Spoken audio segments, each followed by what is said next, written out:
Assalamualaikum warahmatullahi wabarakatuh. Hello everyone, how are you today? I hope you are feeling great and ready to learn something interesting. Because today we are going to connect physics with food.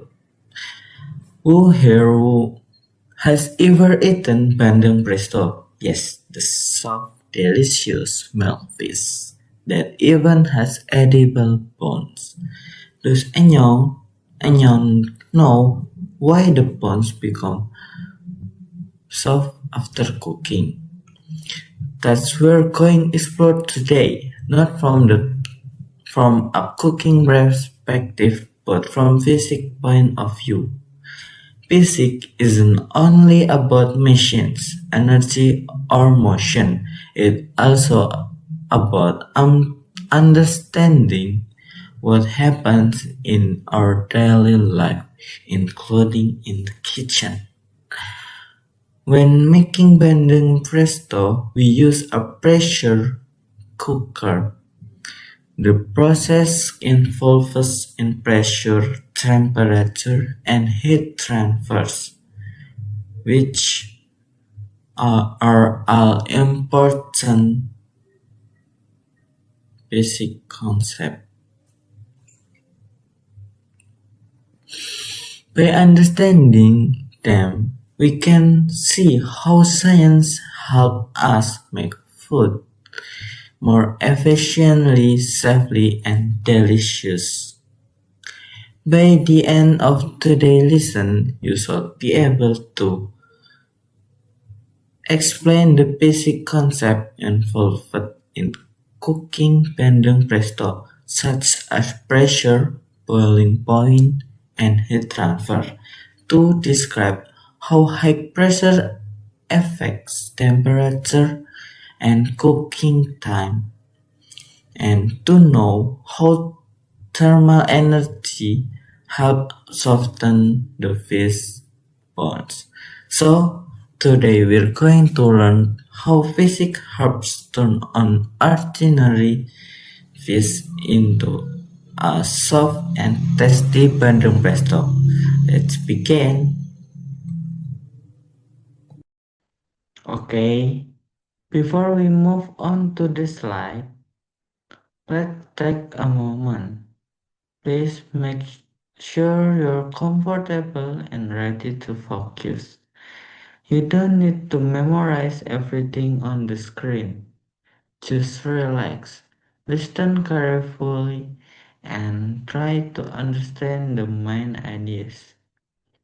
Well, we go through the slide. Feel free to think about how this topic relates to your daily life, especially when you see something familiar, like cooking or food. Alright, if everyone is ready, let's start with the presentation. The science behind soft bonds. Basic in Bandung Presto by Ahmad Aziz. For introduction, Bandung Presto is a traditional Indonesian dish made by cooking milk fish in a pressure cooker until the bones become soft and can be eaten. Behind this cooking process, there are several important basics concepts, especially pressure, temperature, and heat transfers. Pressure and boiling point. In a normal pot, water boils at 100 Celsius under nominal in air pressure 1 atm. However, when we use a pressure cooker, the lid is tightly sealed and steam cannot escape easily. As the steam builds up, the pressure inside increase, usually up to 2 atm. According to the gas law in physics, Gay-Lussac's law, when pressure increases, temperature also increases. That means inside the pressure cooker, water can reach a temperature of around 120 Celsius or even more without boiling away. This higher temperature helps cook the fish faster and soften the bones in a shorter time.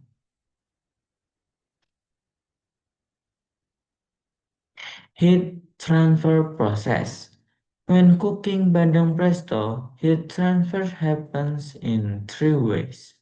In conduction, heat moves from the metal pot to the water and then to the fish. Convection. Hot water and steam circulate inside the pressure cooker, distributing heat evenly. And radiation. Some heat energy is also emitted from the stove flame to the cooker. This combination ensures that every part of the fish, including the thick bones, receives enough heat for energy to soften. The softening of bones. The bones of the milkfish contain calcium phosphate and collagen. When the fish is cooked under high temperature and pressure, collagen breaks down into a softer substance called gelatin. While pressure and heat also help dissolve minerals in the bones. As a result, the bones become soft and edible. This process is a perfect real-life example of how heat and pressure can change the physical properties of materials. In this case, turning hard fish bones into something tender. Real-life connection. The same principle used in branding presto can be found in industrial food processing, where pressure cooking saves time and preserves nutrients. Physics of materials, where high pressure and heat change structure and strength every day, like using pressure cookers to cook meat or beans faster.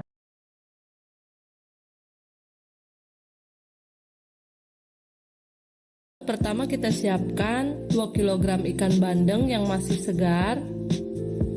Kemudian siapkan juga 2 buah jeruk nipis. Jeruk nipisnya dibelah menjadi 2 bagian. Fungsi jeruk nipis ini yaitu supaya ikannya tidak bau amis. Dan jangan lupa juga ya, siapkan garam secukupnya atau kira-kira 4 sendok makan. Kemudian lumuri semua bagian ikan bandeng dengan garam. Setelah bandeng dilumuri dengan garam, selanjutnya beri perasan jeruk nipis agar bau amis pada ikan bisa hilang. Jadi pastikan semua bagian ikan sudah dilumuri garam dan perasan jeruk nipis.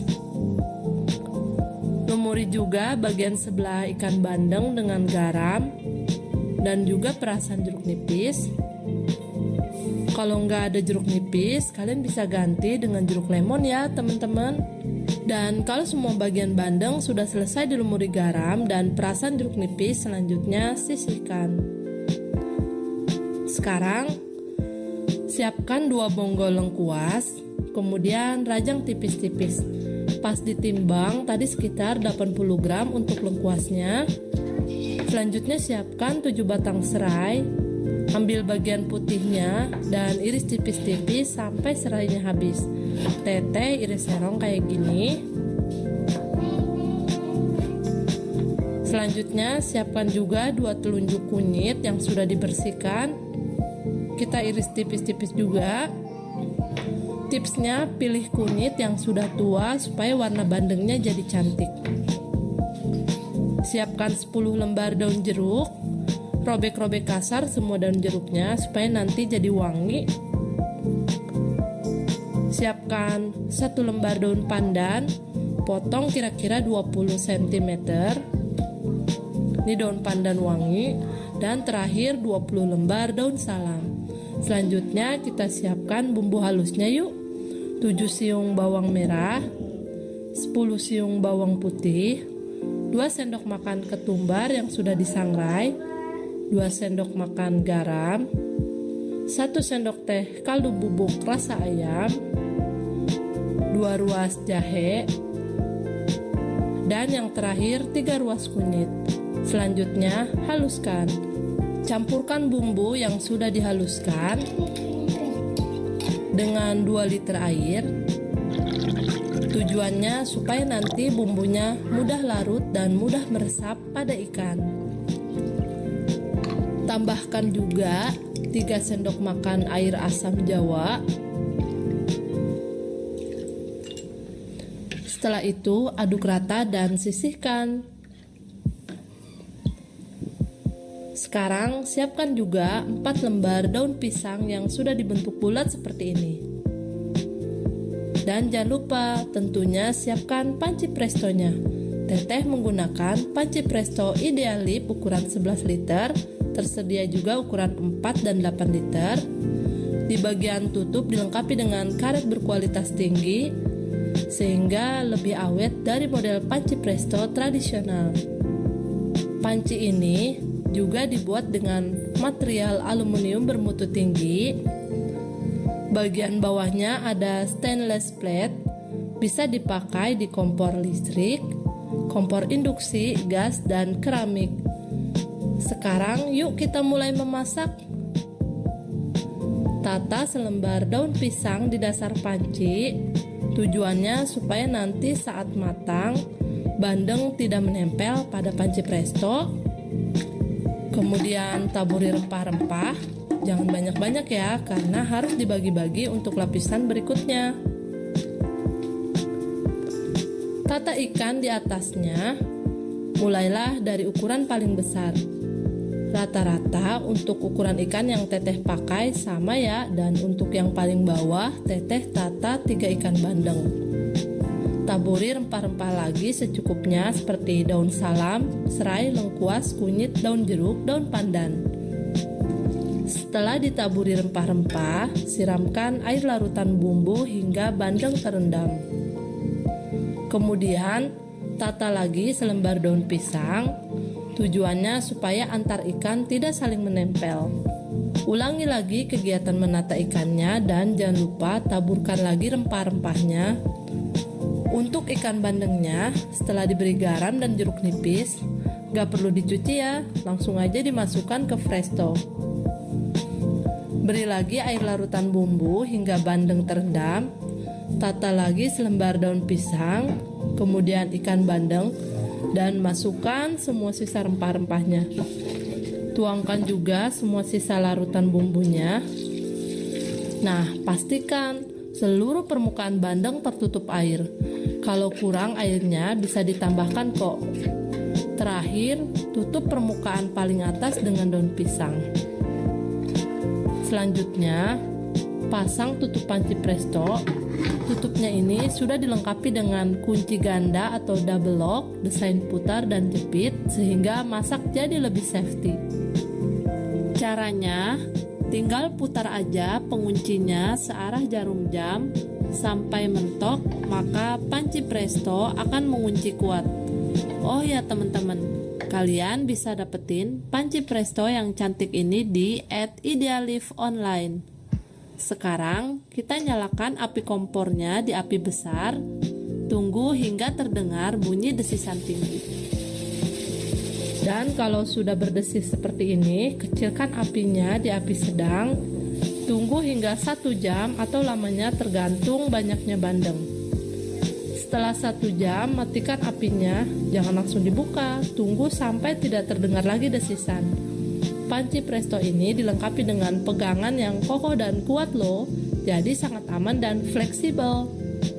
Setelah tidak terdengar lagi bunyi desisan, panci presto sudah bisa dibuka. Caranya, putar berlawanan arah jarum jam seperti ini. Caranya tinggal diputar aja ya, kayak gini.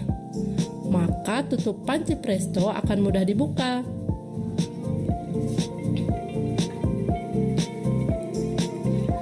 Sisihkan daun pisang paling atas. Bandeng jangan langsung diangkat. Kita buang dulu air rebusannya. Buangnya juga pelan-pelan saja. Airnya cukup banyak ya teman-teman, jadi jangan khawatir takut airnya menyusut. Tunggu sampai bandeng benar-benar dingin supaya mudah diangkat.